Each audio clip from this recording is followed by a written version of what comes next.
Ce matin, la maman de Marc l'a réveillé. Elle est entrée vite, dans sa chambre. Elle a ouvert les rideaux, pour laisser entrer la lumière. Il était tard. Marc devait se lever vite. Sa maman était un peu inquiète. Elle savait qu'ils étaient en retard. Elle a regardé l'horloge et a vu que le temps passait vite. Elle est allée près de son lit et a essayé de le réveiller doucement. Marc s'est assis sur son lit, encore un peu fatigué. Il avait les yeux fermés et ne voulait pas se lever. Sa maman lui a dit qu'il était beaucoup trop tard pour rester au lit. Marc a hoché la tête. Il a quitté son lit et est allé doucement vers la salle de bain. Quand il a pris son bain, il a senti une douleur dans son ventre. Ce n'était pas très fort, mais ça lui faisait un peu mal. Cela le rendait un peu inquiet. Mais il n'a rien dit à sa maman et a continué son bain. Après, il s'est habillé rapidement, mais la douleur ne partait pas. Quand il a mis sa chemise, il avait encore mal au ventre.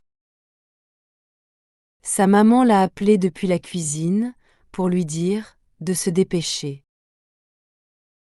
Il a répondu faiblement, d'une voix calme et fatiguée, et a fini de se préparer. Le mal de ventre était toujours là, mais Marc a essayé de ne pas y penser. Il savait qu'il n'avait pas beaucoup de temps. Quand il est arrivé dans la cuisine, sa maman était déjà occupée. Elle préparait les déjeuners pour l'école. Elle avait l'air très concentrée. Marc a essayé de lui parler, mais sa maman était trop occupée pour l'écouter. Il a essayé d'attirer son attention, mais elle ne le regardait pas. Alors qu'il commençait à expliquer ce qui n'allait pas, un accident est arrivé. Sa maman a accidentellement frappé le pot de nourriture avec sa main. Tout est tombé par terre et une grande partie du plat s'est renversée. Le plat brûlant a failli la toucher. Heureusement, elle a eu le temps de sauter pour éviter la nourriture chaude. Marc est resté là, silencieux. Il ne voulait pas la déranger davantage. Il voyait bien qu'elle était déjà très stressée. Elle avait beaucoup de choses à faire. Elle a demandé à Marc de manger rapidement son petit déjeuner. Marc s'est assis et a mangé en silence.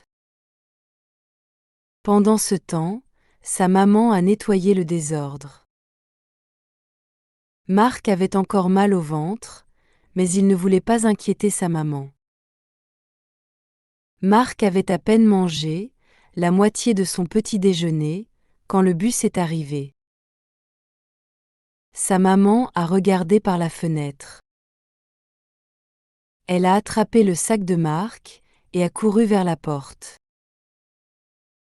Marc a avalé rapidement ce qu'il restait dans son assiette. Puis, il a suivi sa maman. Elle l'a conduit jusqu'au bus. Elle avait l'air soulagée que Marc soit enfin prêt. Dans le bus, Marc réfléchissait profondément. Il ne comprenait pas pourquoi son ventre lui faisait autant mal. Il essayait de trouver une raison. Mais il n'était pas sûr de ce qui se passait.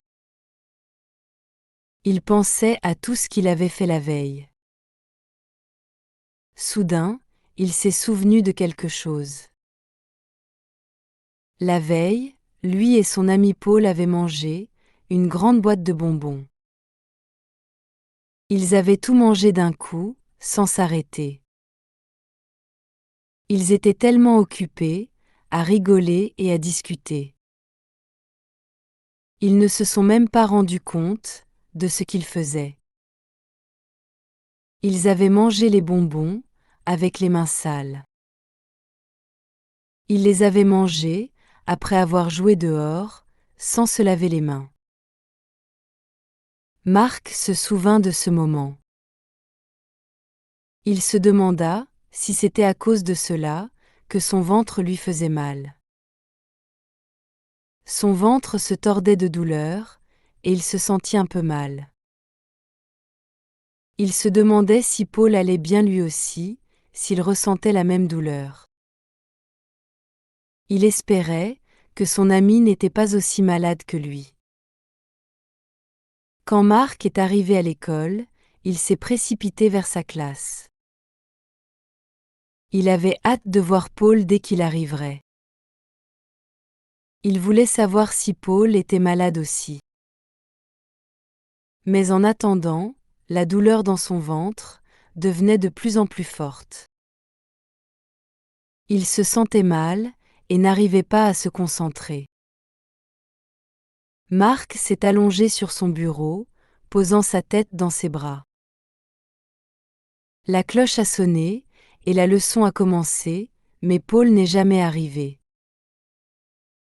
Marc était inquiet. Est-ce que Paul était aussi malade? Au fil des leçons, la douleur augmentait. Chaque minute semblait plus longue. Lors de la dernière leçon avant le déjeuner, Marc ne pouvait plus se concentrer. Il se tortillait sur sa chaise, incapable de rester tranquille. C'est alors que la professeure l'a remarqué et lui a demandé ce qui n'allait pas. Marc a expliqué la situation.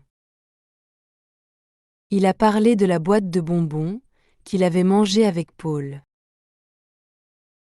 Il a aussi mentionné le mal de ventre, qui ne passait pas. À ce moment-là, un élève est entré en courant dans la classe. Il a dit que la maman de Marc était à l'entrée avec son déjeuner. La professeure a regardé Marc avec inquiétude. Elle lui a proposé d'aller voir sa maman. En arrivant à l'entrée de l'école, Marc a vu sa maman, le visage inquiet. La professeure lui a expliqué la situation. Sa maman a demandé pourquoi Marc n'avait rien dit ce matin. Marc a baissé la tête et a murmuré qu'il ne voulait pas la déranger. Sa maman l'a regardé avec tendresse. Elle lui a rappelé qu'il devait toujours dire si quelque chose n'allait pas. Ensuite, elle a décidé de l'emmener à l'hôpital. Après une consultation rapide, le médecin a rassuré Marc et sa maman. Ce n'était rien de grave, juste une indigestion. Avec du repos et des médicaments, il irait mieux. De retour à la maison, Marc s'est reposé. Il était soulagé. En fin d'après-midi, son téléphone a vibré. Il a reçu un message de Paul. Paul lui a écrit qu'il était malade aussi et qu'ils auraient dû se laver les mains. Marc a souri en lisant le message. Il était rassuré de savoir qu'ils allaient tous les deux s'en sortir.